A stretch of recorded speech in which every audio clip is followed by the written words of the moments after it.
Hello everyone, in this video I am going to discuss on hemoglobin oxygen dissociation curve. Using this graph we are going to understand how does the oxygen is released from the hemoglobin at the tissue level and oxygen is delivered to the tissues, and what are the various factors increasing or decreasing the hemoglobin oxygen binding and dissociation. So in this graph, as we see on the x-axis, we have partial pressure of oxygen indicated, and on the y-axis we have hemoglobin oxygen saturation values, that is the number of hemoglobin molecules saturated with oxygen. And the shape of the curve or the shape of the graph is S-shaped or sigmoid shape. That indicates the rise in the hemoglobin oxygen saturation is sudden steep rise. It is not rising according to the rise in the partial pressure of the oxygen. If it is rising according to the partial pressure of oxygen on the x-axis, it shows exponential rise in the curve, and that will be hyperbolic.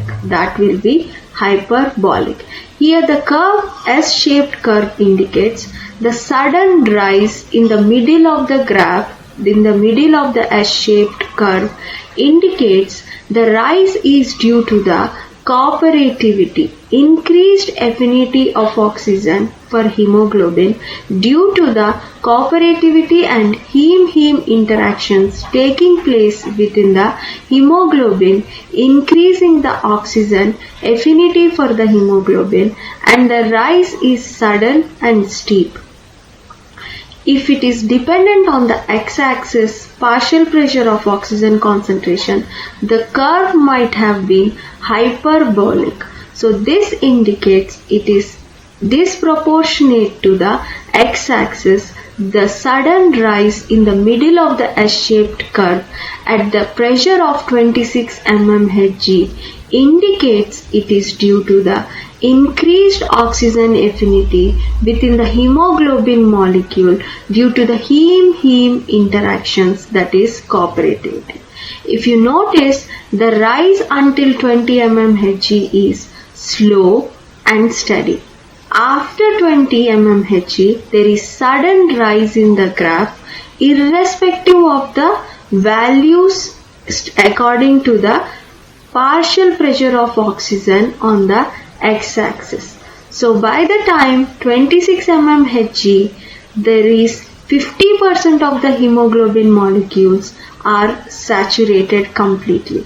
So that indicates the rise is due to the increased oxygen affinity brought by the cooperative mechanism.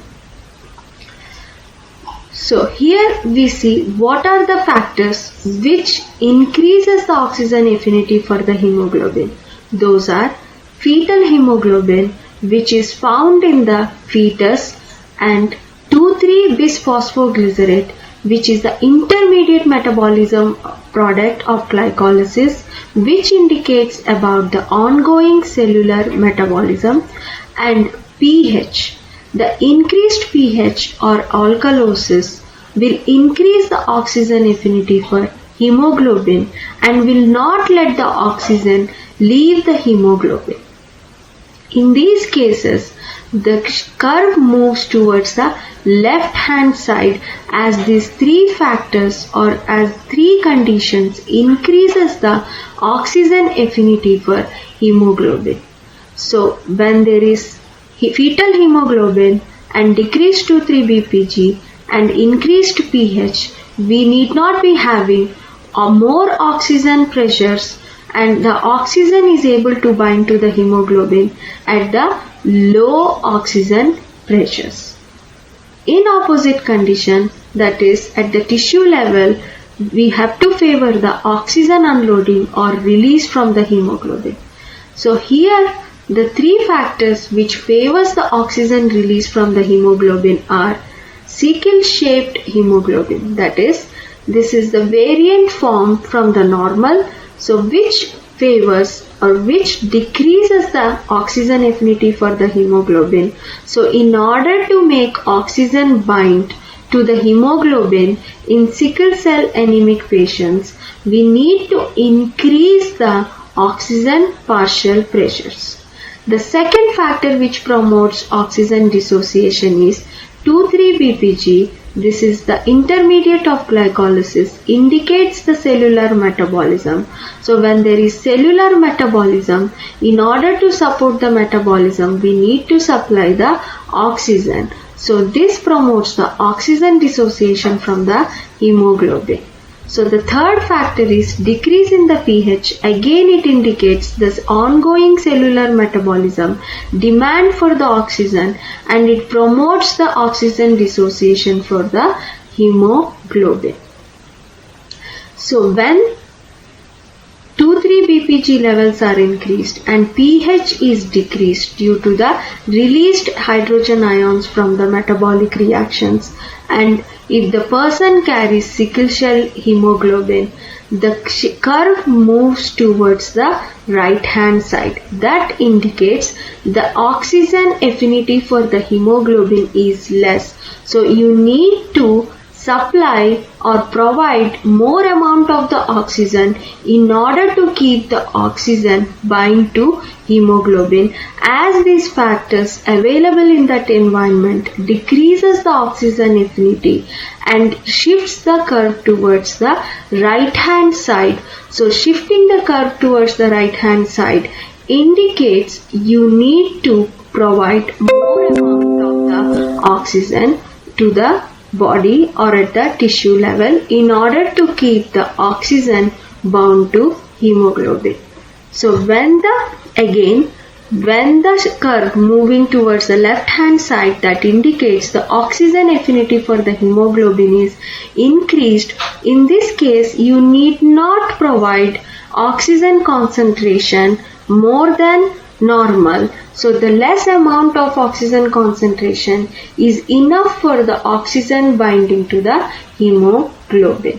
But in the opposite case, where we have 2,3-BPG and decreased pH, or the person is having sickle cell hemoglobin where the oxygen affinity for the hemoglobin is less, we need to provide more amount of the oxygen and move towards the right hand side.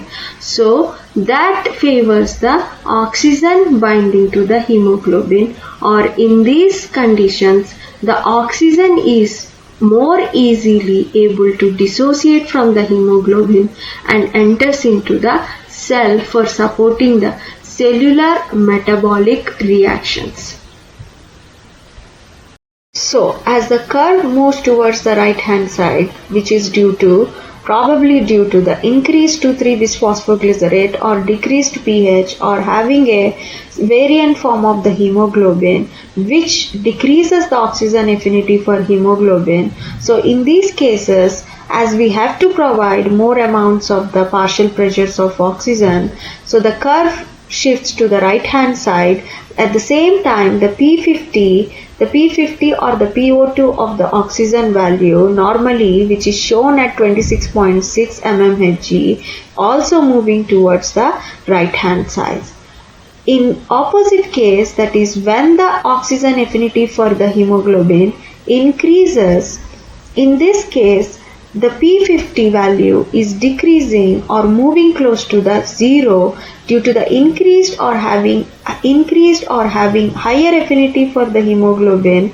In the lower concentrations also, the oxygen has been able to bind to the hemoglobin and saturate the hemoglobin 50% early before 26.6 mmHg, before it reaches 26.6 mmHg. So the shift in the left hand side indicates high affinity for the hemoglobin. Shift in the right hand side indicates the decreased affinity of oxygen for hemoglobin. So the factors which are playing in the increased affinity and decreased affinity are 2,3-bisphosphoglycerate, pH and variant forms of hemoglobin.